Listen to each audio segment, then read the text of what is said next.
So now let's go through an example problem together. So we have here is our given information, what they're asking us to solve for, and then a plan for actually solving this problem. So in this example here, we have a motorcyclist traveling along a straight road at a known speed of 27 meters per second. So they're telling us the speed, they're telling us the units that we're in, and they tell us it's a straight road. So these are things that are all going to be important when solving this problem. When the brakes are applied, so it's letting us know that they're going to be slowing down, the motorcycle decelerates, so a decrease in acceleration at a rate of negative 6t meters per second squared. So it gives us a relationship, an equation here for the deceleration rate, and it also tells us the units that we're going to be using. Now they ask us to find the distance that the motorcycle travels before it stops. So we know what we're looking for here is this total distance that it travels before it comes to a stop. Now when it comes to a stop, we know that our speed or our velocity here is going to be 0. So now that we have this given information in front of us, the next thing we want to do is establish a plan to solve this. So what we want to do is establish a positive coordinate system. So we're going to identify and set up a coordinate system. So S is in the direction that the motorcycle is traveling. So what we choose in positive or negative is up to us, but it makes sense to make the direction of motion be positive to eliminate some of the negative signs when we're solving this problem. Now, since the acceleration is given as a function of time, we then know we're going to need some calculus in order to calculate the velocity and the position of this here. So we're referencing back to some of the equations and methods that we learned in calculus.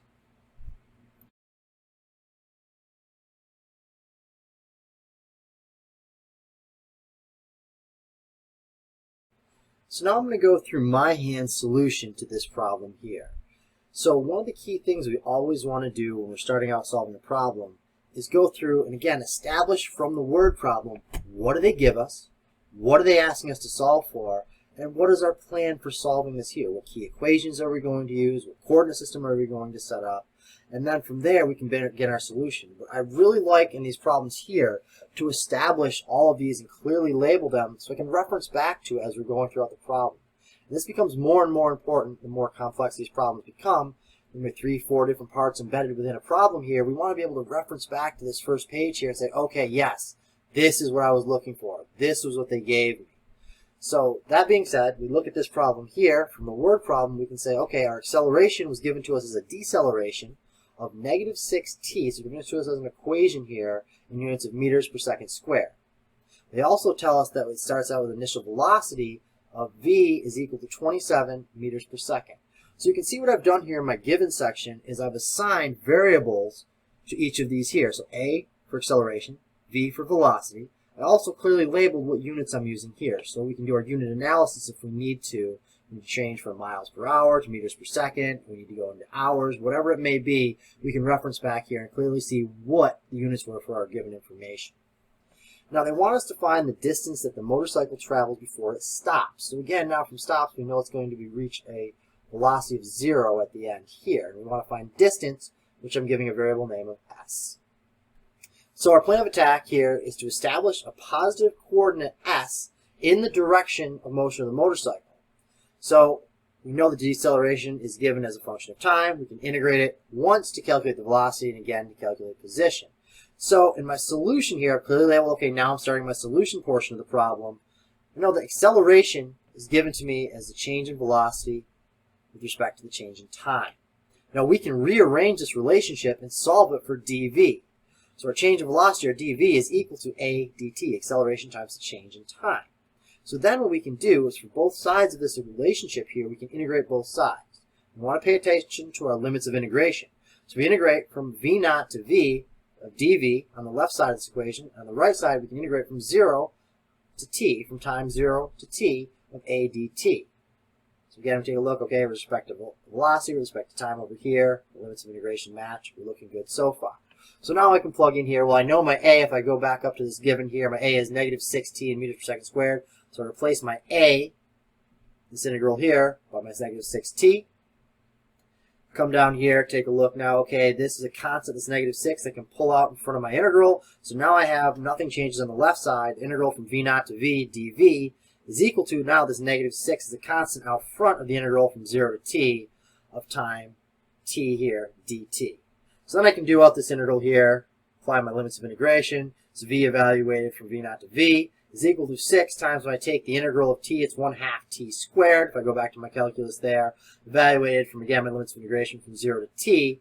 I can plug this in here. Now when I do this out, this is v minus v naught for my limits here is equal to, okay, 1/2 times -6 is -3. There's my t squared. Plug this in from 0 to t, t there, 0 goes away. V minus v naught is equal to -3t.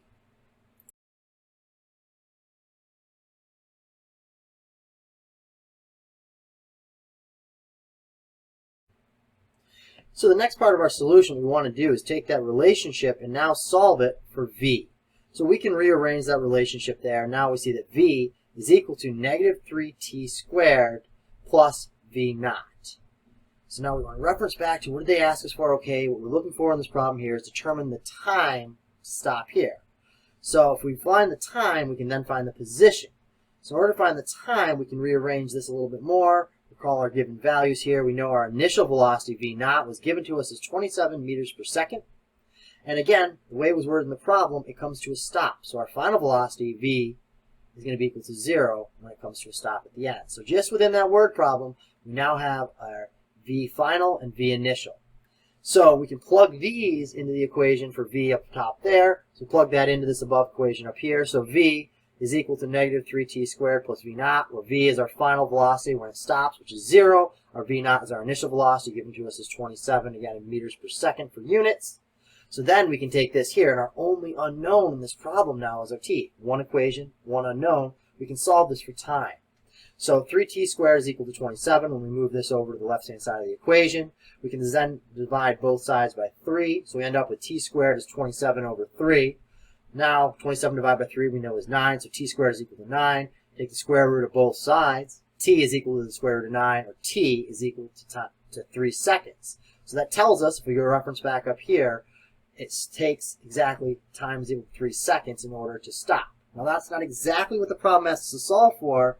They asked us to solve for the distance it travels before it stops. So we can use this information for how long it takes to come to a stop in order to solve for that distance.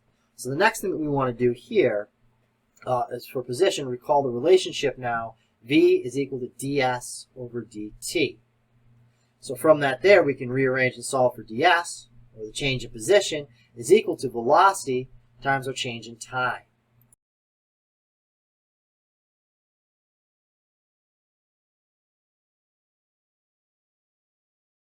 So with that expression that ds is equal to v dt, we can now integrate both sides. So if we integrate ds from s naught to s, then we integrate v dt from 0 to t. So over here, what we can do now is replace our v with the known expression from above, that v is equal to -3t squared plus our v naught. Now with this expression here, we can then integrate both of these. So we end up with integral from s naught to s, ds is equal to, we can pull out our -3 as our constant of integration out front here. So -3 times integral from 0 to t of the first part of this here, t squared dt, plus the integral from 0 to t of v naught dt. So with this here, now we can go through and do some calculus here. The integral of ds simply becomes s, evaluated from s naught to s. Now we have the integral of t squared dt simply becomes 1/3 t cubed. Our -3 is out front for our constant of integration there. And this whole thing is evaluated from 0 to t. Integral of v naught dt becomes v naught t, evaluated from 0 to t. We can do out a little bit of math, some simplification here. We find out when we do this here is s minus s naught. 3 times 1/3 is 1. We just end up with -t cubed, plus our v naught t, value from 0 to t is just v naught t. So from there, we now have this expression which involves our change in distance and our time and our initial velocity. So now we can go back to the beginning of our problem. This is the beauty of writing down everything that's given, is when we end up with an expression like this, we can look back and say, oh, hey, I already have a value for this. I've already solved for this. This is what I'm looking for. So we end up with an expression here, which we know our s naught is 0 because it comes to stop at the end. Our v naught is 27 meters per second, which was our initial velocity given in the problem statement. And now we've already solved in the first part of the problem that t is equal to 3 seconds. So now we go from having 1, 2, 3, 4 unknowns down to 1 unknown, 1 problem. So therefore we can plug and chug from there. So if we plug back into the problem with these known values, we end up here, okay, s minus our s naught of 0, our t is equal to 3 seconds, and our v naught is equal to 27 meters per second, t at 3 there, we end up with S is equal to a negative 27 plus 81. Pay attention to your units for unit analysis. S is equal to 54 meters, which is exactly what they asked us to solve for in the problem, the distance that the motorcycle travels before it stops.